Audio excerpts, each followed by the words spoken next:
Jadi kalau Allah yang bercermin Bapak Ibu, karena dia cuma yang wujud, dia yang ada. Maka diri siapa yang nampak di dalam cermin itu Bapak Ibu? Hanya diri Allah semata-mata yang terlihat pada cermin itu. Mana yang dikatakan cermin Allah?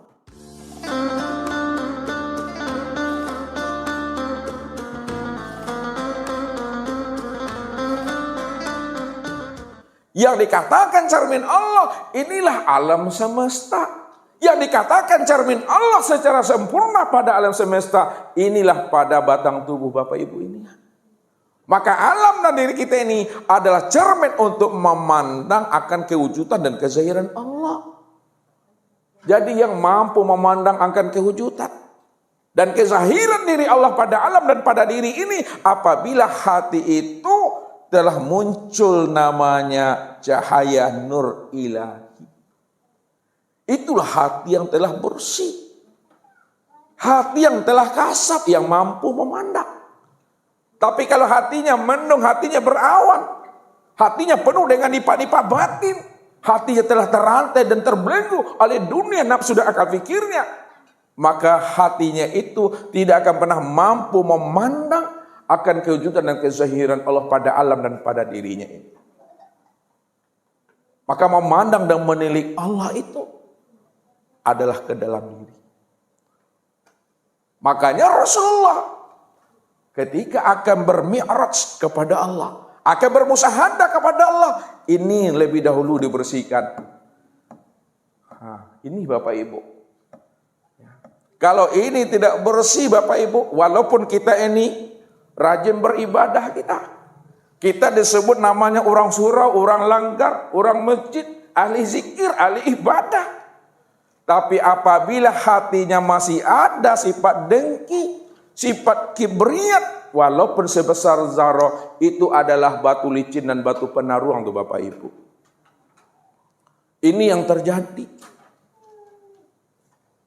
Yang dijelaskan oleh baginda Rasul. Pada saat baginda Rasul Bapak Ibu memberikan namanya ta'lim di Madinah itu. Lalu apa kata Rasulullah? Sebentar lagi ahli surga akan masuk bersama kita. Lalu heranlah sahabat-sahabat Bapak Ibu.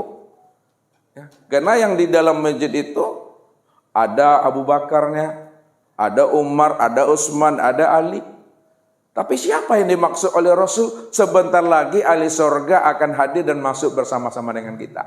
Rupanya betul Bapak Ibu.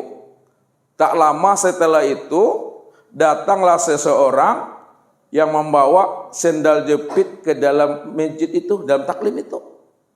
Ditengok oleh sahabat, tak mungkinlah ikut orang yang katakan oleh Nabi ahli surga. Tapi kalau dibilang ini tidak ahli surga, tak mungkinlah, karena yang menyampaikan ini Rasul. Nabi tidak akan pernah bohong. Karena Nabi yang menyampaikan. Ini benar nih. Ya, benar nih. Tapi mereka bertanya-tanya, ada apa ini sebenarnya? Besoknya Bapak Ibu terjadi lagi.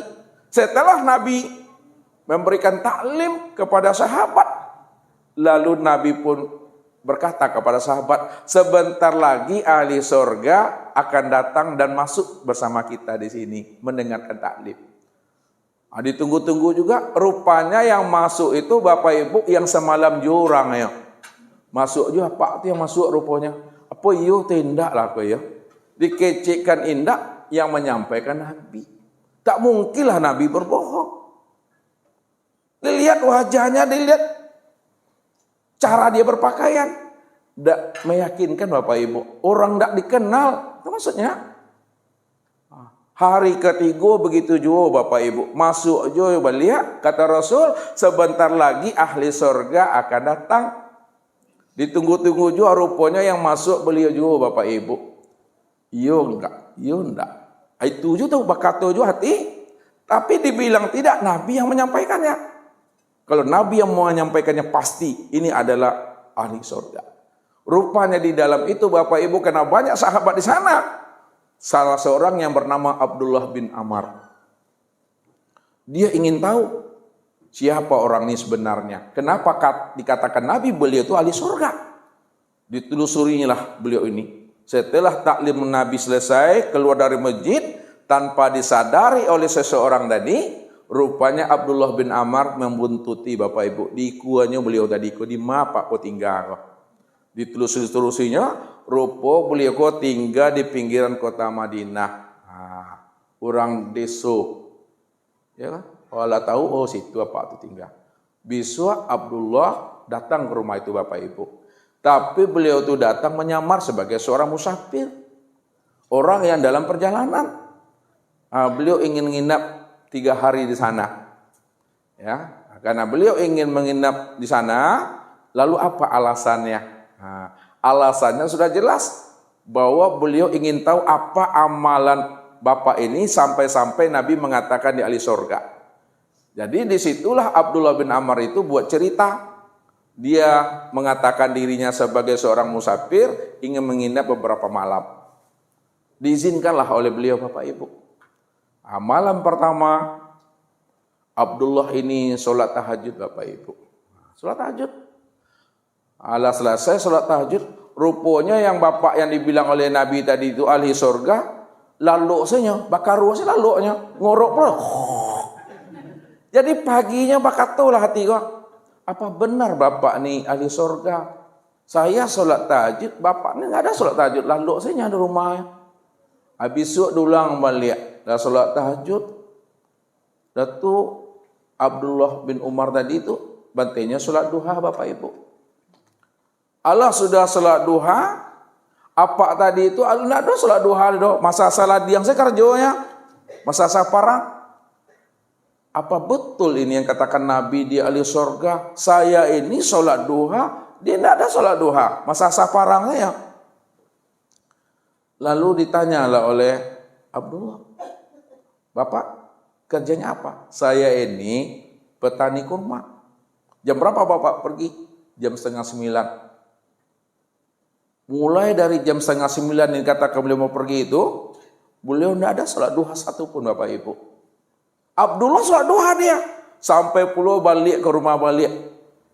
Besok diulang oleh Abdullah balik. Sholat tahajud beliau. Ya. Besok paginya Abdullah pun puasa Senin Bapak Ibu. Bapak tu tak ada puasa Senin Bapak Ibu. Ya, makannya dengan bininya sama anaknya. Disitulah lah 3 hari Bapak Ibu dipantau. Benarkah orang ini ahli surga? Setelah dilihat oleh Abdullah, dia tidak sholat tahajud, dia tidak ada sholat duha, dia tidak ada puasa Senin Kamis Bapak Ibu. Abdullah sholat duha, sholat tahajud, puasa Senin Kamis. Kenalah 3 hari Bapak Ibu. Jadi barulah terus terang Abdullah bin Amr tadi kena udah 3 hari.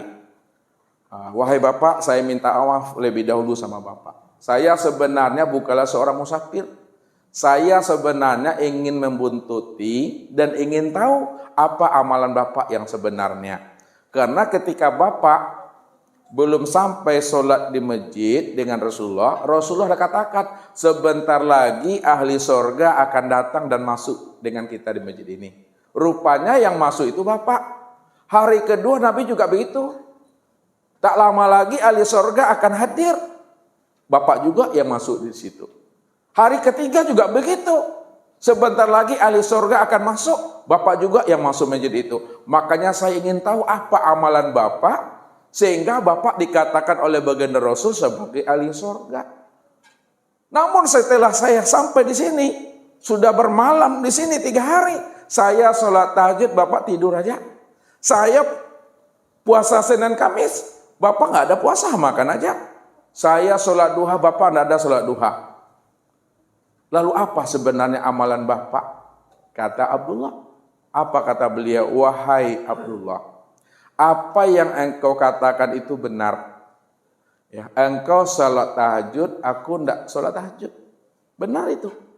Tapi tolonglah wahai Abdullah, doakanlah aku supaya aku juga sanggup sholat tahajud sama seperti engkau. Benar itu Abdullah.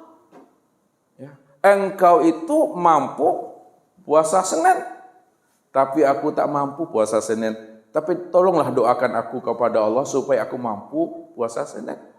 Benar itu Abdullah. Ya. Engkau mampu sholat duha, aku tak sanggup melakukan salat duha, tapi tolonglah doakan aku kepada Allah supaya aku bisa sanggup salat duha juga. Lalu apa yang Bapak amalkan? Aku cuma mengamalkan, wahai Abdullah, apa yang aku sanggup yang diajarkan oleh Rasul kepada aku tentang agama. Apa itu ya Bapak? Aku hanya mampu mengamalkan setiap hari, Abdullah, aku senantiasa menjaga hatiku. Bagaimana hatiku setiap harinya tidak dengki, tidak ujub, tidak takbur. Ya. Bagaimana hatiku ini tidak iri dengan siapapun. Itu yang aku jaga. Disitulah Abdullah tuh kaget Bapak Ibu. Inilah amalan yang terberat Bapak Ibu. Daripada puasa, daripada sholat duha, daripada sholat tahajud. Mampukah Bapak Ibu setiap harinya menjaga hati ini tidak dengki, orang dapat nikmat, orang dapat karunia, tidak ujub dan tidak riya? Mampukah hati ini ya tidak marah-marah, tidak ngomel-ngomel? Berat itu Bapak Ibu. Itu amalan yang terberat itu. Inilah rahasianya. Kata Abdullah, kenapa Bapak ini dikatakan oleh Rasul sebagai ahli surga? Karena amalan Bapak itu adalah menjaga hati Bapak. Bagaimana Bapak setiap harinya tidak dengki, ujub, riya, takbur, sok-sok, sombong dan ongeh. Tuh rahasianya. Makanya benar kata Rasul, la yadkhulul jannata man kana fi qalbihi misqala dzarratin min kibir. Tidak masuk surga haram noji. Seseorang tidak bisa masuk surga kalau di dalam hatinya ada sebesar zarah sifat kibir. Sifat kibir itu sifat sombong, sifat dengki, takbur. Walaupun dia dikatakan orang surau, orang langgar, orang masjid, walaupun dia itu dikatakan ahli duha, walaupun dia disebut ahli tahajud, walaupun dia dikatakan ahli ibadah, puasa Senin dan Kamis. Tapi kalau ada sebesar zarah di dalam dadanya itu sifat kibir, maka itu adalah batu licin dan penaruang bagi dirinya. Terhalangnya rohani dan tertutupnya pintu langit bagi dirinya. Ini yang mesti dibersihkan. Itulah rahasianya. Jadi setelah kolbinya Rasulullah dibersihkan oleh Jibril dan Mikail, udah dicuci dengan air Zam-Zam, lalu dimasukkan cahaya iman Islam, tawakal, makrifat dan nur yang akan menzahirkan namanya ilmu hikmah. Barulah Rasulullah dipersiapkan namanya kendaraannya. Karena beliau akan melakukan perjalanan syariat, perjalanan Islam atau perjalanan dunia, menembus ruang dan waktu, perjalanan melihat masa depan, maka dipersiapkanlah kendaraan beliau yang disebut namanya dengan burak Bapak Ibu.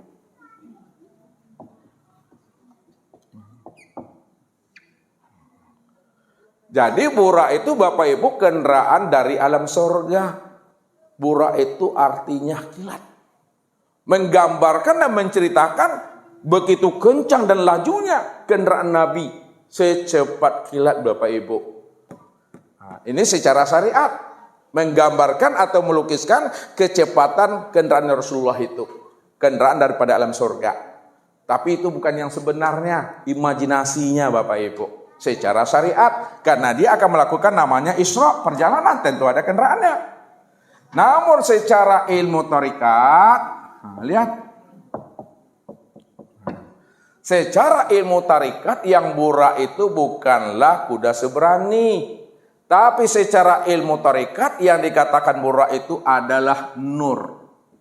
Jadi kendaraan Nabi itu nur. Kenapa? Kendaraan Nabi Nur itu melebihi kecepatan burak yang disebut namanya dengan kilat tadi. Namun dalam pandangan ilmu hakikat, yang dikatakan burak, dalam pandangan ilmu hakikat,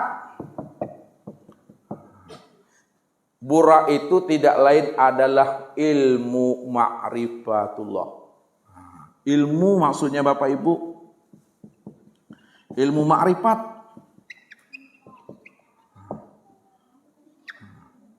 Karena ilmu ma'rifatlah ilmu yang paling tinggi yang mampu menembus ruang dan waktu. Makanya digambarkan dan dikiaskan Allah itu di langit, Allah itu tinggi. Jadi yang mampu menembus langit, yang mampu berjumpa dan bersua dengan Allah, itu adalah orang yang berilmu ma'rifat. Disitulah dikatakan al-ilmu nurullah. Ilmu itu adalah nurnya Allah. Ilmu itu adalah cahayanya Allah. Jadi kalau kita berisra mi'raj, buraknya kita Bapak Ibu itu adalah nur. Nur itu maksudnya ilmu ma'rifat. Sekarang nur itu sudah nyata pada diri kita. Nur itu sudah zahir pada tubuh kita. Dan sudah sempurna pula dia pada batin kita Bapak Ibu. Yang mana batin kita itu telah dihiasi oleh Allah dengan cahaya-cahaya bintang. Itulah cahaya iman. Itulah cahaya Islam, tauhid dan makrifat. Itulah ilmu hikmah yang disebut namanya ilmu makrifat ini. Jadi dengan ilmu makrifatlah Bapak Ibu berjalan. Itulah buraknya. Kalau Nabi sempurna Bapak Ibu zahir dan batinnya. Makanya Nabi itu contoh dan teladan bagaimana kita umatnya mesti bisa pula berisra mi'raj menemui Allah. Tuh jalannya. Udah dapat kendaraannya Bapak Ibu? Udah dipersiapkan? Barulah Rasulullah itu berjalan. Nah, ini yang disebut perjalanan Rasulullah itu disebut Isra. Itu dari Makkah. Dari Makkah ke Aqsa namanya, Aqsa.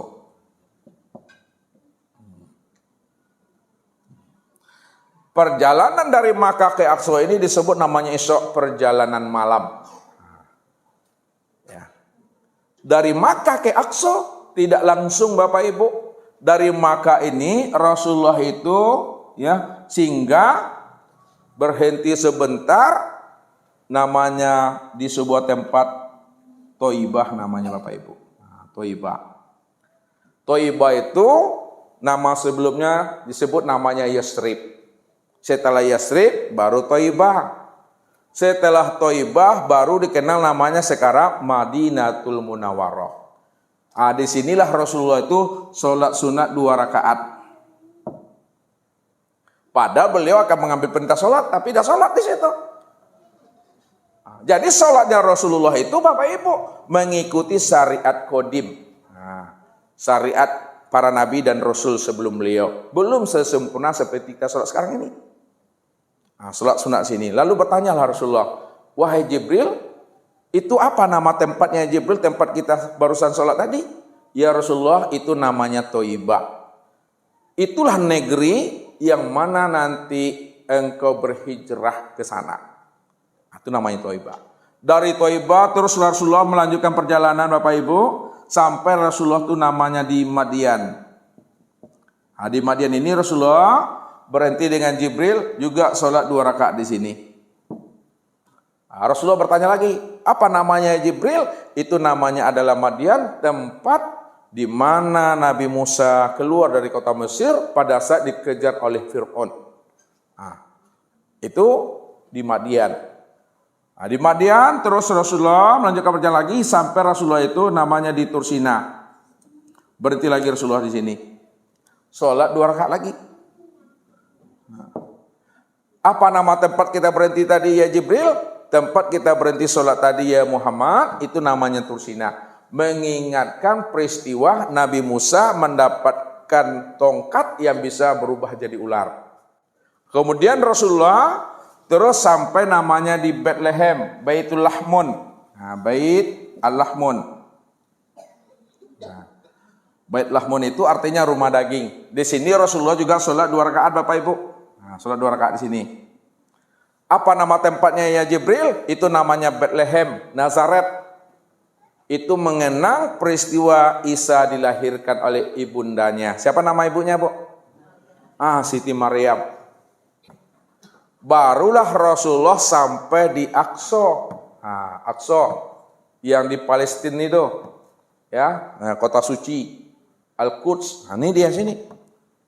Sinilah Rasulullah mengimami sholatnya para nabi dan para rasul termasuk malaikat. Jadi sahabat-sahabat Rasul, nabi-nabi dan rasul jumlahnya berapa Bu, Bapak Ibu? Yang dimauni Rasul sini?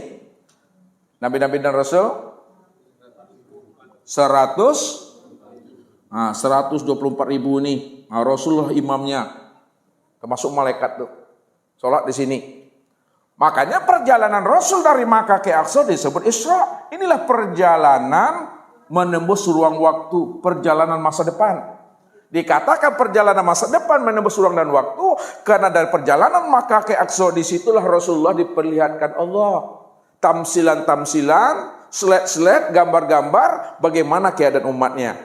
Ada umatnya itu yang dilihat oleh Nabi, ya, dibaloknya kepala itu Bapak Ibu. Lihat tahu dibalok kepala itu?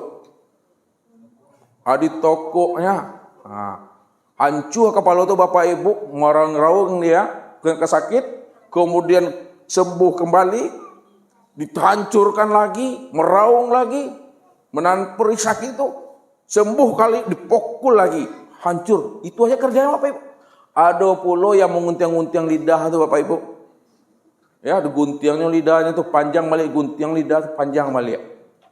Ada pula yang ditengok oleh Rasulullah itu, sudah dipetiknya buah itu, ya, tumbuh lagi. Ada yang menyabit padi, sudah sabinya tumbuh balik. Itu kan adanya. Tamsilan yang banyak dilihatkan oleh Allah kepada Rasulullah. Ada pula Rasulullah itu mencium bau yang harum. Dan ketika ini pula Rasulullah melihat sosok makhluk yang selalu membuntuti Rasulullah dalam melakukan perjalanan ini. Lalu Nabi pun bertanya, ya Jibril, itu makhluk apa ya Jibril yang selalu mengekor kita? Itu namanya ya Rasulullah jin tomang. Jin tomang itu bahasa Ustaz, bahasa Arabnya jin ifrit. Raja sekalian jin. Kalau engkau baca itu doa ya Muhammad yang aku ajarkan, maka jin itu akan hancur. Dibacalah oleh Jibril, lalu dihafal oleh Rasul dan Rasulullah membacanya hancur itu. Hafal Ibu Bapak Ibu tuh. Halo lihat. Lihat Ustaz bacakan, nanti dihafal. A'udzu biwajhil karim wa bi kalimatillahi tamma allati la yujawizuhunna birun wala fajirun min syarri ma yanzilu minas sama'i wa min syarri ma ya'ruju fiha wa min syarri ma zarra fil ardi wa min syarri ma yakhruju minha wa min fitanil laili wan nahar wa min tawariqil laili wan nahar illa tariqan yatlu bi khairi ya rahman. Alapalun. Sekali lagi. A'udzu biwajhil karim wa bi kalimatillahi tammah allati la yujawizuhunna birun wala fajirun min syarri ma yanzilu minas sama'i wa min syarri ma ya'ruju fiha wa min syarri ma zarra fil ardi wa min syarri ma yakhruju minha wa min fitanil laili wan nahar wa min tawariqil laili wan nahar illa tariqan yatlu bi khairi ya rahman. Alapalun. Rabab saya enggak nyampe itu. Ya itu bagus Bapak Ibu. Kalau ada nanti tetangga, jiran, tetangga kesurupan jin tomang ya, jin ifrit atau jin kroco, baca tuh doa tuh minggat tuh Bapak Ibu. Kalau Bapak Ibu melakukan perjalanan malam, petang, siang, pagi, subuh, baca itu. Naik pesawat, naik kapal air namanya, masuk hutan, keluar hutan, bacalah itu. Insya Allah selamat kita. Itu yang dibaca oleh Rasulullah. Akhirnya jin itu hancur Bapak Ibu. Ini namanya perjalanan Isra. Setelah Isra, Nabi sudah memimpin sholat di sini. Baru Rasulullah itu naik. Ini disebut namanya 7 petala langit. Allah katakan apa? Walaqad khalaqna fawqakum sab'at taraik. Kami telah menciptakan di atas dirimu itu ada 7 jalan. 7 jalan itu 7 lapis langit maksudnya. Yang mana yang dikatakan langit tadi? Ada langit yang di luar diri, ada langit yang di dalam diri. Ada yang langit yang jauh dari diri, ada langit yang dekat pada diri kita itu. Langit yang dekat pada diri kita, ini yang disebut namanya